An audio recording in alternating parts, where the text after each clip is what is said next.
Chaque année, la Journée de l'Europe célèbre la paix et l'unité en Europe. L'événement marque l'anniversaire de la déclaration Schuman. Le 9 mai 1950, Robert Schuman, alors ministre français des Affaires étrangères, prononçait un discours.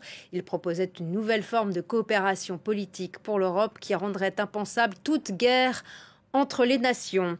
En cette journée de célébration de l'Europe, on retrouve tout de suite Caroline de Camaret et son invitée Isabelle Coustet, chef du bureau parisien au Parlement européen. Vous vous trouvez place de la République à Paris.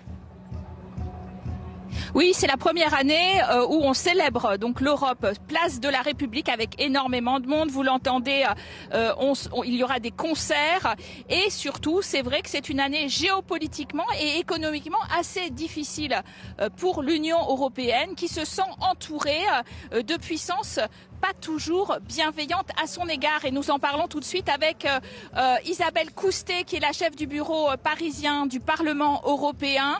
Année 2025, on le disait, assez difficile. Oui, c'est une année, c'est un symbole. Cette année 2025, on célèbre à la fois les 80 ans de la paix mondiale, de la fin de la Seconde Guerre mondiale, les 75 ans de la déclaration Schuman, et on est dans un univers géopolitique le plus menaçant possible depuis des années. Mais c'est justement cette atmosphère qui fait que dans l'opinion publique, l'Union européenne apparaît de plus en plus comme un espace de stabilité et de respect de l'état de droit. Voilà, avec effectivement, vous le disiez, une guerre en Ukraine depuis 3 ans où l'Union européenne est pleinement engagée.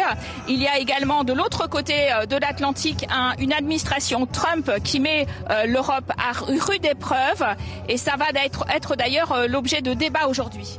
Oui, aujourd'hui donc 2 débats très importants. Le premier plus lié sur les préoccupations des citoyens européens, sur le logement, le climat. Il ne faut pas oublier les objectifs que l'on a à l'intérieur de l'Union européenne.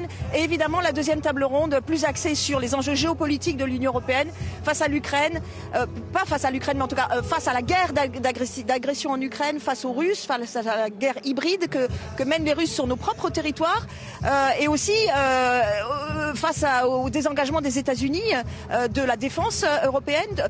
Comment est-ce que l'Union européenne peut réagir? Qu'est-ce qu'elle doit faire? Comment elle peut rester unie? Comment elle peut affirmer sa puissance? Avec une particularité, cette année, nous avons le plaisir d'avoir 5 nationalités, des députés européens, des maires, des grandes villes sur nos plateaux. Oui, tout à fait, des députés européens néerlandais, allemands, de toute tendance politique, le maire de Bruxelles, donc une vraie fête de l'Europe européenne avec tous ces hommes politiques de l'Europe qui sont ici, place de la République, super accessibles. Et on terminera, on espère, par des concerts européens eux aussi, et qui nous donnent cet espoir de construire cet espace de paix et de démocratie qu'est l'Union européenne. Alors d'ailleurs, n'hésitez pas à venir nous rejoindre. Tout de suite, j'anime avec Valérie Gasse de RFI à 14h un grand débat sur logement et climat.